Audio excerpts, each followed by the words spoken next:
এ কি বিপদে পড়লাম বল দেখি, সারাদিন বৃষ্টি আর বৃষ্টি। হাশেম চাচা, 3 কাপ চা দাও তো দেখি। তা যা বলেছিস, কোথাও বের হতে গেলে এই ছাতা নিয়েই তবেই বের হতে হচ্ছে। কবে যে বৃষ্টি থামবে? কেন রে, আমার তো বেশ ভালোই লাগছে। তা তো লাগবেই, নতুন বিয়ে করেছো, বৃষ্টিতে বাড়ি ছেড়ে তো কোথাও যাওয়া হচ্ছে না, সারাদিন বউয়ের সাথে গুজুর গুজুর আর ফুসুর ফুসুর, তাই না? তা যা বলেছিস। তোমাদের যত সব আজগুবি কথা, দেখি আমাকে আবার তাড়াতাড়ি বাড়ি ফিরতে হবে। কেন রে, দেরি করে গেলে কি বউ তোকে মারবে? খবরদার আবির, খবরদার বলছি, মোটেও এইসব নিয়ে ইয়ার্কি করবি না। আহা, রাগ করছিস কেন বে? আজ আগে চাটা শেষ করে তারপরে বাড়ি যা, আমরা তোকে বেঁধে রাখবো না। কে রে আবির, তাই তো? ঠিক আছে। হ্যাঁ রাশেদ, তুইও আসলেই তোরা কেমন যেন হয়ে গেছিস। তো ঠিক আছে, আমি বাড়ি গেলাম। কথাটা বলে রিফাত হনহন করে সেখান থেকে চলে গেল। আরে চাটা তো খেয়ে যা। সত্যি বলছি বাবা, আমাদের বন্ধু বউ পাগল হয়ে গেল, আগে তো বুঝিনি। শোনো বাবু, তুমিও বিয়েটা করোক্ষণ, তারপর তুমিও বুঝবে। না বাবা, আমি অমন হব না। বউ বউয়ের জায়গায় থাকবে আর বন্ধু বন্ধুদের জায়গায়, দুজনকে এক করব কেন? ওতে আমি নেই বাবা। বুঝেছি বুঝেছি, হ্যাঁ আর তোমাকে বলতে হবে না। যাকে আমিও এবার আসি, বাড়িতে গিয়ে আবার বাজারটাও সারতে হবে। বাবার শরীরটাও তেমন একটা ভালো নেই। এ কথা বলেই রাশেদও সেখান থেকে চলে গেল। তাহলে আমি একা একা এখানে বসে কি করব? যাকে যাই গো হাজিম চাচা, আমিও গেলাম।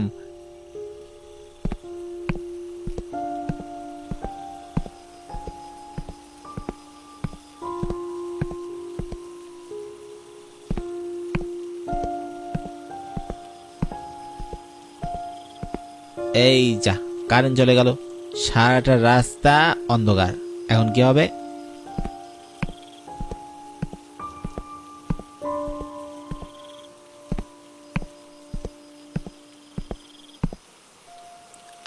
মা, ও মা, কোথায় গেলে?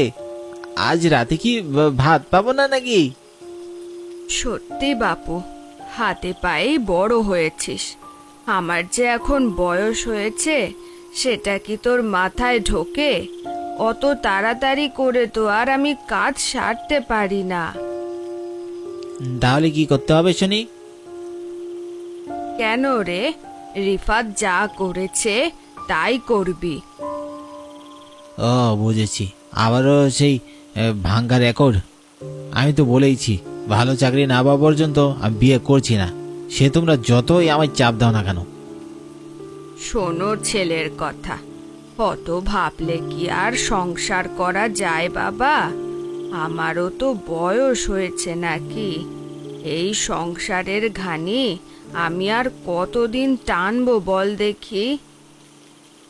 বেশ, তো আমি তোমার জন্য একটা কাজের লোক রেখে দেব। কি বললি? ওরে পাগল, সবকিছু যদি কাজের লোক দিয়ে হতো তাহলে আর মানুষ বিয়ে করতো না। এই নে, ভাত খেতে বস দেখি।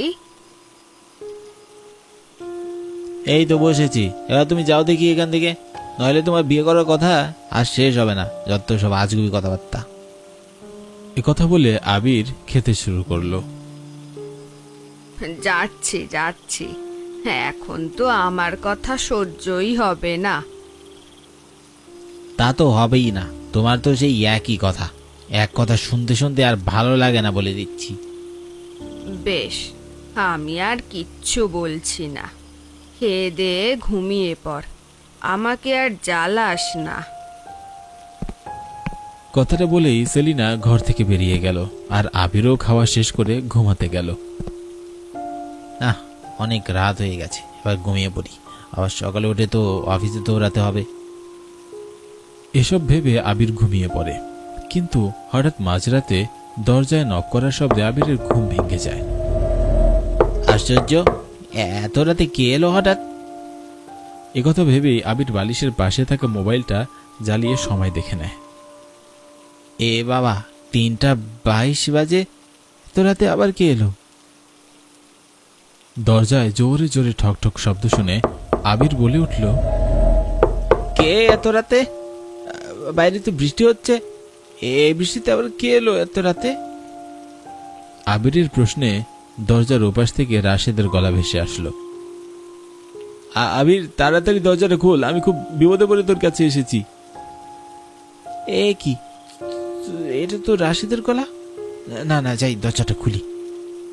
একথা ভেবেই দ্রুত পা চালিয়ে আবির দরজার দিকে এগিয়ে গেল, কিন্তু তখনও সে জানত না তার জীবনে কি ভয়ানক অন্ধকার নেমে আসতে চলেছে। এ কি রে, এত বৃষ্টিতে তুই আমার বাড়িতে, তাও আবার এত রাতে?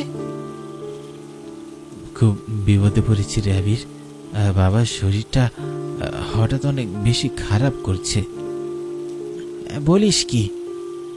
হ্যাঁ রে, ঠিকই বলছি, এখনই বাবাকে হাসপাতালে না নিয়ে গেলে একটা অঘটন ঘটে যাবে, তাই তো তোকে ডাকতে চলে এলাম। রাশেদ যখন একথা বলছিল, আবির হঠাৎ খেয়াল করলো এত বৃষ্টিতে আসা সত্ত্বেও রাশেদের শরীর এতটুকু পর্যন্ত ভিজেনি। এ কি রে, তোর গায়ে তো একটু পানি নেই, এই বৃষ্টি কি তোর গায়ে লাগেনি? না মানে, ছাতা নিয়ে এসেছিলাম, চিন্তায় চিন্তায় কোথায় যে ফেলেছি কে জানে। তাই বল, বেশ, তুই দাঁড়া, আমি এক্ষুনি ছাতা নিয়ে আসছি। আবির একথা বলেই ঘরে চলে গেল, আর সাথে সাথে রাশেদের চোখ দুটো লাল হয়ে গেল, আর সারা আকাশে বিদ্যুৎ চমকাতে শুরু করল। এই তো ছাতা নিয়ে এসেছি, এবার চল। ও দাঁড়া, মাকে বলে আসি। আবিরের মুখে একথা শুনে রাশেদ কিছুটা ঘাবড়ে গিয়ে বলল, না না, দেরি করা যাবে না, তাড়াতাড়ি চল, চাচি ঘুমাচ্ছে, সে ঘুমাক না। রাশেদ কথা বলার সাথে সাথে দূর থেকে অনেকগুলো কুকুরের ডাক ভেসে আসলো, যা শুনে মনে হচ্ছিল কুকুরগুলো হয়তো কোনো অশুভ সংকেত পেয়েছে, আর সেই ডাকে আবিরের মা সেলিনার ঘুম ভেঙে গেল। এ কি, হঠাৎ এত কুকুর ডাকছে কেন? আরে, এত রাতে আবিরের ঘরে আলো জ্বলছে, গিয়ে দেখি তো কি করছে ছেলেটা। এভাবে সেলিনা আবিরের ঘরের দিকে এগিয়ে গেল, আর তখনই দেখলো আবির তড়িঘড়ি করে কোথাও একটা যাচ্ছে। সে কি রে, এত রাতে কোথায় যাচ্ছিস? আরে রাশেদ, তুমি এত রাতে? না মানে চাচি, আমার বাবার শরীরটা খারাপ করছে, বাবাকে হসপিটাল নিতে হবে, তাই তো আবিরকে ডাকতে চলে এলাম। হ্যাঁ মা, তুমি উঠে গেছো, ভালোই হয়েছে, সাবধানে থেকো, তাহলে আমি ঘুরে আসি। হ্যাঁ বাবা, যা, বিপদে বন্ধুর কাজে আসতে না পারলে তাহলে আবার কিসের বন্ধু? যা বাবা, যা। মাকে বিদায় জানিয়ে আবির রাশেদের সঙ্গে বেরিয়ে গেল।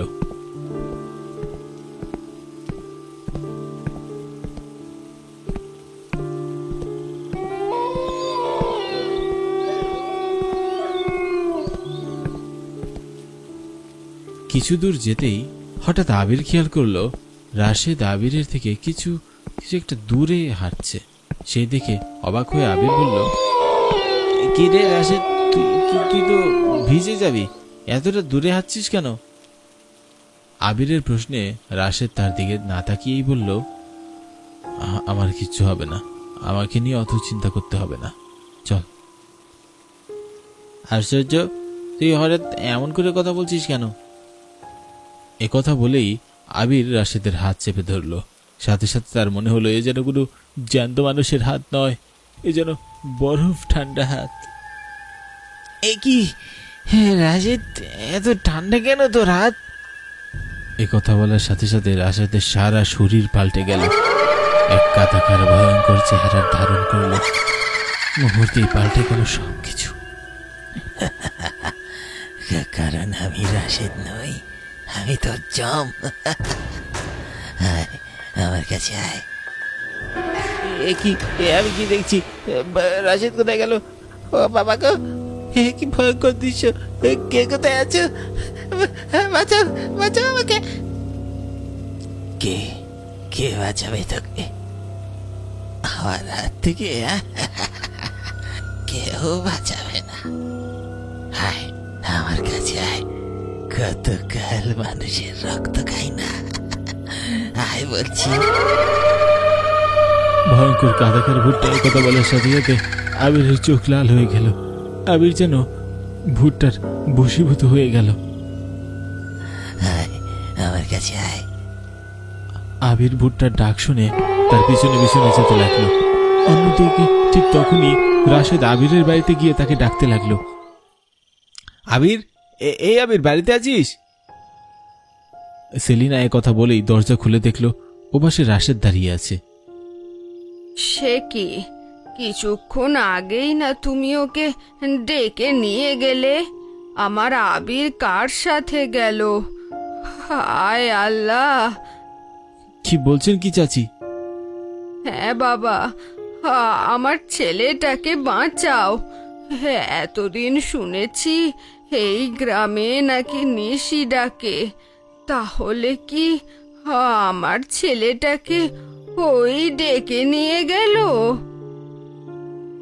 না না, আমি কিছুতেই হতে দেব না।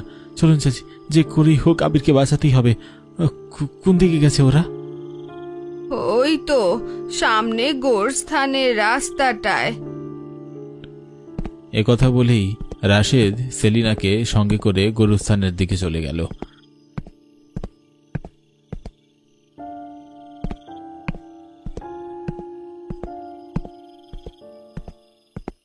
অনেকটা দূর যেতেই তাদের চোখ পড়ল আবিরের দিকে। ওই তো আবির, কিন্তু ওভাবে অমন করে কোথায় যাচ্ছে? ওরে বাবা, ওটা তো গোরস্থান। বাঁচাও বাবা, আমার ছেলেটাকে তুমি বাঁচাও। কি ভয়ঙ্কর দৃশ্য!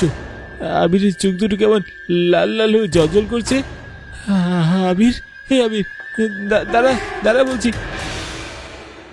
রাশেদ বারবার ডাকা সত্ত্বেও আবিরের কোনো সারা শব্দ নেই। সে কিচ্ছু শুনতে পাচ্ছে না। এক অদৃশ্য সুতোর টানে বশীভূত হয়ে সে এগিয়ে যাচ্ছে। কেউ বাঁচাবে না। এ কি বাবা, আবির থামছে না কেন? দাঁড়া দাঁড়া বাবা, দাঁড়া দাঁড়া বলছি। আমি তোর মা, মায়ের কথা অবজ্ঞা করিস না বাবা। আবির দাঁড়া বাবা, দাঁড়া বলছি। সেলিনা বারবার তার ছেলেকে ডাকতে থাকে, কিন্তু কিছুতেই আবির সেই ডাক শুনতে পায় না। তখনই রাশেদ খেয়াল করে দূর থেকে ফজরের আজানের আওয়াজ ভেসে আসছে। ওই তো দূরে আজান শোনা যাচ্ছে। হে আল্লাহ, তুমি আমার বন্ধুকে বাঁচিয়ে দাও, যে করেই হোক তুমি ওকে বাঁচাও। দাঁড়া দাঁড়া বলছি আবির। এবার তোকে আমার আস্তানায় নিয়ে এসেছি। এখানে শুধু মৃত মানুষের ঘর, সেখানে আজ থেকে তুইও থাকবি। এ কথা বলেই ভুট্টা তার ধারালো নখ দিয়ে আবিরের সারা শরীরে আঁচড়াতে থাকে। সেই দৃশ্য দেখে মায়ের মন বারবার কেঁদে ওঠে। ওরে বাবা, আমার আমার ছেলের বুক চিরে রক্ত বেরোচ্ছে। না না না, আমি আমি আর সহ্য করতে পারছি না। ওই তো মসজিদ, আমি এক্ষুনি ইমাম সাহেবকে ডেকে আনছি। এ কথা বলে সেলিনা এক দৌড়ে মসজিদে চলে যায়, আর সেখানে গিয়ে ইমাম সাহেবকে সব ঘটনা খুলে বলে।